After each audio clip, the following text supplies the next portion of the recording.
Mheshimiwa machiegni kaendi wadiya nigi ni matin budget isomo seche mago chiko usedo iye wach mane yudo ka nigi pogruok maduong' manyalo konyo oganda. Anaparo maduong' ahinya. Namba chiela ng'eni oganda Kenya mzima nigi shida. Kenya dhia through the most difficult path e ngimawa. Nyoro kanyo wang'iyo wach budget kod report wabunge mang'eny wuoye wach finance bill gi budget to nyogi wuoye wach report mano o capture gik ma jopiny no wacho. Namba chiel jopiny no wacho ni content creators odwok tax piny from 15 no odwoke from 15 to 5. Jopiny no kwayo ni housing levy ogol kata odwok piny. A report no odwoke piny to 1.5. But aparo gima important kabisa an joga ma joge magona ombulu onge ngama nigi pay slip. Manigi pay slip may be just about 20%. So majority of my constituents onge pay slip, so that bill does not affect them.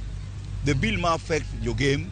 Number chiel and bill wayudo increment mar 18 to 22 million marCDF mabokonye bursary, mabokonye gero schools, mabokonyo eloso choche mag skunde kod kom manyithindo betie.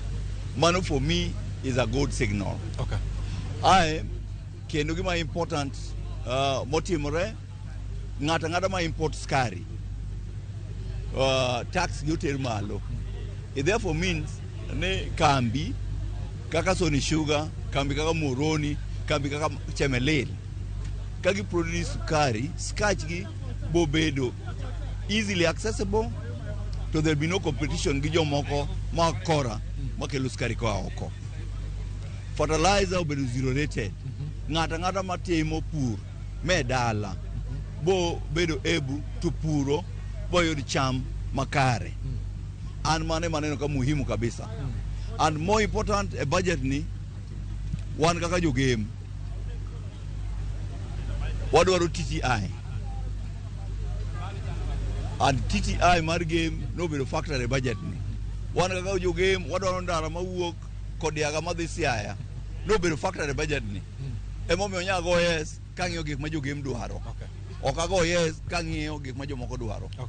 Because sometimes you must take the difficult path. Mondo konyo oganda. Mheshimiwa kapode make makakanyo endo hapa pia nimepata